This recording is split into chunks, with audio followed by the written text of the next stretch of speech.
Sana tanggapin mo to. Itong pera to, hindi namin pera to. Pera ng kwanto. Ng Sarawak na TV. Sponsor. Oh, abot mo na. Para sa'yo talaga to. Sana tanggapin mo. Para makatulong man sa'yo. Sana magbago yung isip mo kapag nakakuha mo tong pera na to. Kung ano may pinag-awayan nyo, sana matapos na yung pinag-awayan nyo. Nag-away ba sila kasi? Sabi ko nga, kung nag-away lang sila, kung sakasakali lang. O sige, bigyan mo ng garod. Kung mali yung hinala ko, edi magbibigay ko na lang tong pera, tatanggapin ko na, tatahimik na lang ako. Ba't ayaw mo ng pera? Ayaw mo? Ayaw niya. Ayaw niya. Sariwakwakan na! Hindi niyo po ba Uncle? Trinay sa may barangay niyo muna. Kasi alam ko may libre po doon pupuntang Maribeles. Tapos libre din po yung gamot doon sa Maribeles. Ang gagastusin niyo lang po Uncle, yung parang pinaka pagkain niyo po ganun.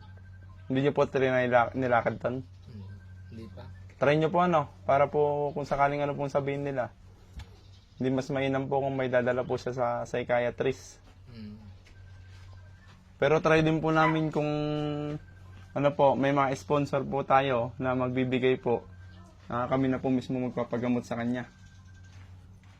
Sayang naman po, ilang taon pa na po? 23? 23 pa lang. Kabata pa po Masayahin tao dati yan. Ibig sabihin, madyaming din, mapalakaibiganin. Biglang ganun lang ang nangyari sa kanya noong pandemic nga. Ganyan na. Ewan ko kung pinapagalitin din lang ninong niya pagka nagtitinda. Baka maaari sigurong gano'n. Kasi bakit iutos niya sa kanila agad-agad susunod na Yan po, hindi po natin alam talaga kung anong nangyari. Pero yung pong pinakamainam na gagawin po. Yan po. Bigyan ko lang din po siya ng niya. Maaaring distress na nga lang siya. Depressed po yan siguro. Kasi hindi po nagsasalita O kaya sa pag-ibig.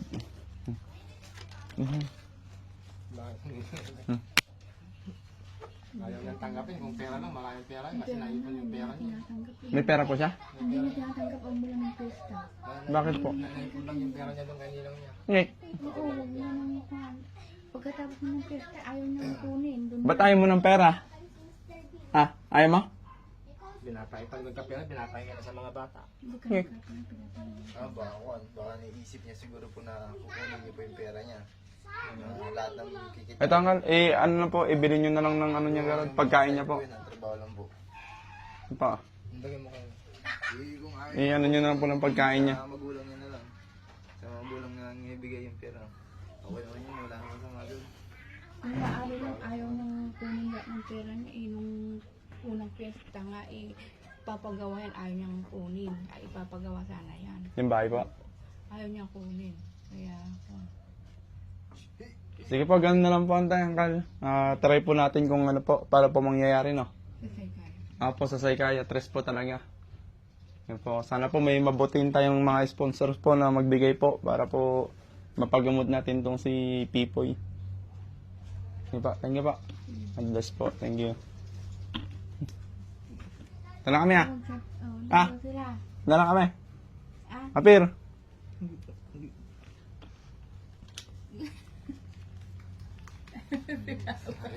Ayaw niya. Ayaw niya. Kaya balikin niya. Paano po kaya ito pag pag pupuntang psychiatrist, sasama po kaya yan? Hindi kaya pwede Kasama niya. ading Siyempre kasama niya kami. ako yan na ibigay na lang sa magulang niya yung pera. Kahit ayaw niya. Binabawi niya nga Ay, lang. Hindi nang luloko ka lang kung gano'n. Hindi matino ka. Siyempre, kinuha mo yung yung pera Tapos binigay mo. Ibig sabihin, away nyo mag-ina. O away nyo mag-ama. Ibig sabihin, hindi ako nangingilam sa away nyo. Tumutulong lang kami. Trabaho namin to. Sariwakwak TV kami. Yung tulong na yan, tulong sa'yo talaga yan. Para sa'yo talaga yan, pera na yan. Kaya sana tanggapin mo. Kung ayaw mo tanggapin, Ikaw magabot. Sige, ikaw magabot. Abot mo. Sana tanggapin mo to. Itong pera to, hindi namin pera to. Pera ng kwanto. Ng Sarawak na TV. Sponsor. Abot mo na. Para sa'yo talaga to. Sana tanggapin mo. Para makatulong man sa'yo. sana magbago yung isip mo kapag nakakuha mo itong pera na to. Kung ano may pinag-awayan nyo, sana matapos na yung pinag-awayan nyo. Nag-away ba sila kasi? Sabi ko nga, kung nag-away lang sila, kung sakasakali lang. O sige, nag-away bigyan mo sila. ng garod. Kung mali yung hinala ko, edi magbibigay ko na lang itong pera, tatanggapin ko na, tatahimik na lang ako. Kung mabibigay mo, kung kukunin. Kung ayaw kunin, edi akin na lang yung pera. Hindi ah. Last mo, sige na. Ito, sana tanggapin mo ating. Kuya pala, kuya. Ito. Ano ka ngayon? Hindi. Wala po, masasabi po. Talagang ayaw po. Doon na sa psychiatrist, pupunta na. Apo, kung ano po yung mangyayari antin ah. Oh. Kayo nga Uncle, baka mas gusto pag kaya. Sige na, Ading. Sige na. Sige na. Hindi mo, nawakan mo. Kunin mo na. Alis na kami oh. Hindi. Papatangkan eh. Pakitangin kamay mo garod. Ba't puro ballpen garod to? Nagsusulat. Laban na lang. Sana tanggapin mo na yan. Kaya mo yung kamay niya, mama.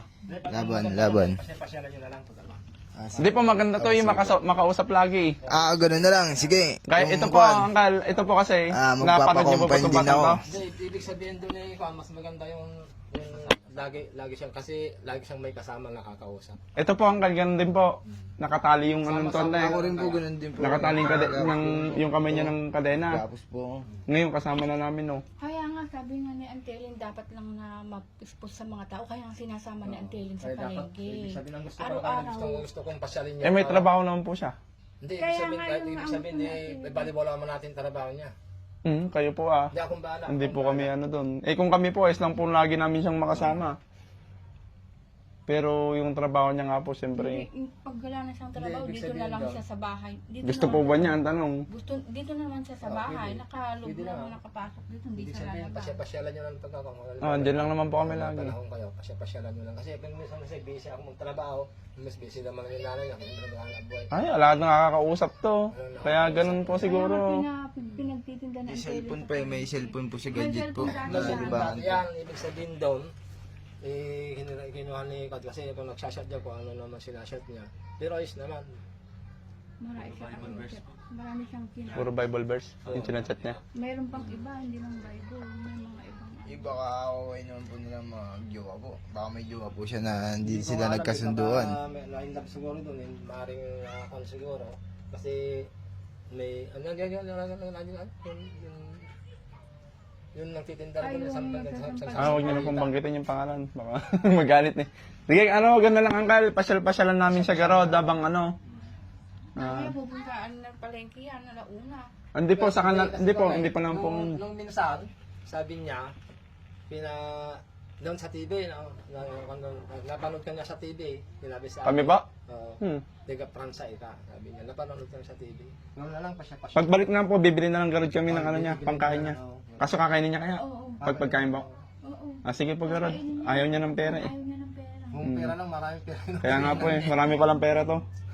Pagkain. Iban yung pera niya. Minsan yung ginagamit kong motor, pera niya yun. Ano yan? Hindi ko ninyo po yung pera, pang pagamot natin. Pinagdagang ko lang. Joke lang. Hindi kailangan lang ng kausap to. Apo, kausap din to. Kailangan maano sa tao to. Balay nyo, kakausap namin ni... Kwan siya. Mamaya pag alis nyo, sigurado yan, magbibida na naman kayo namin. Kaya lang, kung minsan bulong. Lang lang. O kaya isusulat na lang. Sama ka sa amin, gusto mo? Ayaw naman daw. Minsan sasama ko naman. May kiliti ka ba? Ay, mabiglang sa pakin na. Mabait yan. Mabait po. Hindi, ibig sabihin. Pakita nga yung buong mukha mo. Ano sa mga? Pasyalan niya lang patay kung naman. Oo, sige po. Ganun lang. Ito, madaldal naman po ito eh. Kaibigan na sa ganun. Sige po, Garod. Thank you po. Pasyalan niyo na lang. Ngayon talaga ayaw magpakita ng mukha.